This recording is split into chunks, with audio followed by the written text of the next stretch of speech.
All right, let's talk about some more movers. For that, let's bring in Diane King-Hall, host of Morning Movers. Diane, you're on the earnings beat this morning, and you have three names to talk about. Let's start with a big winner today, and that's GE Vernova. That's up right. 7% I know. after earnings. That's right. I mean, big beat on the bottom line. They beat expectations on both the top and bottom line. Adjusted EPS 91 cents a share, much better than what the street was looking for. The street was just looking for 45 cents a share, so that's more than double what the expectation was. Revenue topped $8 billion. She was looking for a little bit more than $7.5 billion. Keep in mind for GE Vernova, as you know, this was formed through that spinoff that occurred last year. That deal was completed in April of 2024 of the GE's energy business. So this is really the energy powerhouse here. And it's not just about the beat. They've maintained their guidance. So what's turning into, once upon a time, the theme used to be beat and raise. This quarter, it seems like expectations are tempered by if you stand by what your guidance was previously, especially in the face of the challenge of tariffs. They are expecting a tariff hit. They're expecting between $300 to $400 million tariff hit. But despite that, they held steady on their full year guidance. Sales 2025, they're forecasting that to come in between 36 to 37 billion. EBITDA profit margins, they're expecting that to come in the high single digits. And so again, it's the standing by that previous guidance that really gives the street more confidence in this one. And look, GE Vernova has been outperforming the S&P 500 year to date.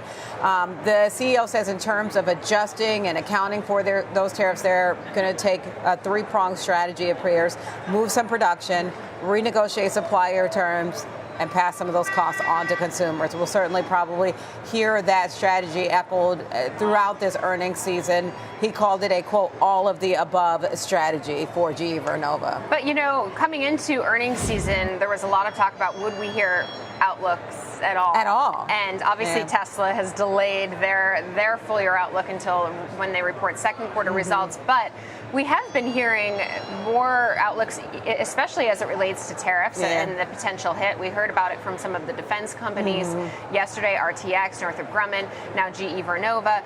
So I do think that we're getting more details than I think we initially thought we might. I think so too. And I think we're seeing probably three different scenarios when companies release their guidance this quarter. They're just giving 1 quarter ahead and saying they can't guide for the full year like Delta did.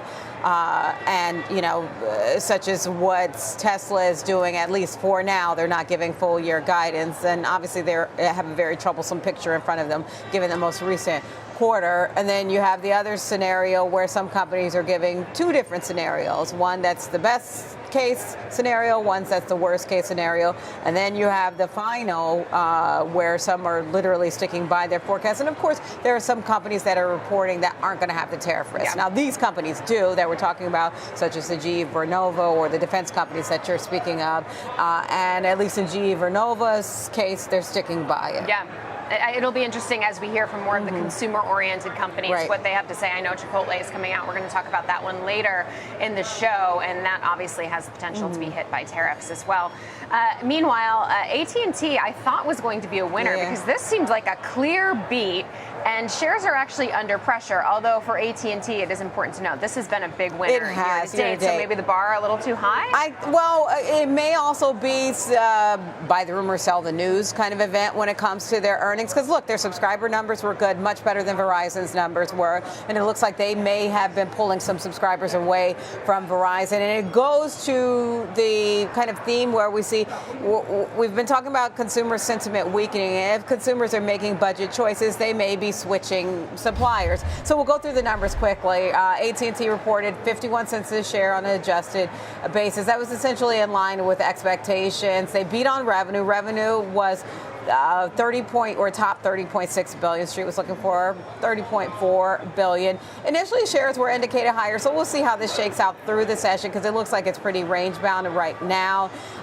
In terms of their growth, they had 324,000 postpaid net phone subscribers. We know that is a key metric that the street really likes to hear more about, right? It's a metric that you want to see more growth in. So that beat what the expectation was, and again, performed better than Verizon did. They also are going to be doing their share repurchase program earlier than anticipated because they've met some targets with regard to debt. They do still have some debt on the books, so that's one of the challenges when you look at that, say, compared to T-Mobile. They've both been running neck and neck this year in terms of share performance and outperforming within the group. Verizon still has a gain and is still beating the S&P 500, but nowhere near how AT&T and T-Mobile are performing. Yeah. And neck and neck is right, because T-Mobile's up 17% year to date, and AT&T is up about 18% year to date. I did see a headline from the conference call saying that upgrades have trended higher than expected since the announcement of those reciprocal tariffs. So could be some of that kind of pull forward in terms of the upgrades as well. Just finally, in terms of another name you're watching today, that's Intel. Shares up more than 6%, and this isn't earnings related. This is more restructuring related. Potentially some job cuts here. Yes. So look at this as a cost-cutting measure that you're seeing occur here. And we know that, wow, for the individuals affected, it's not great. But the way investors look at it is it cuts costs. So this is according to a Bloomberg report. Intel set to make job cuts of more than 20% of staff. That would amount to more than 20,000 employees if we look at their headcount, what it was at the end of last year. And even at the end of last year, that was a reduction from earlier in the year when they had done a previous set of job cuts or where they were targeting to slash about 15,000. So this is greater than what they looked at before. It's an aim to kind of both streamline their staff. And the goal, according to this report, is to rebuild their engineering-driven culture. That's one of the challenges that has been facing Intel. And we know in the past, before the previous CEO had left his role, Pat Gelsinger, he had talked about Intel losing its edge, essentially losing the competitive spirit that it had. Since he's been replaced by the new CEO over there, Lip Bhutan, and he's been wanting to make some changes over there at Intel. Okay, well, we'll see how this report actually plays out. Should note, Wedbush did lower their price target on Intel today to $19 a share from $20 a share, kept a neutral rating. Intel trading higher than that right now.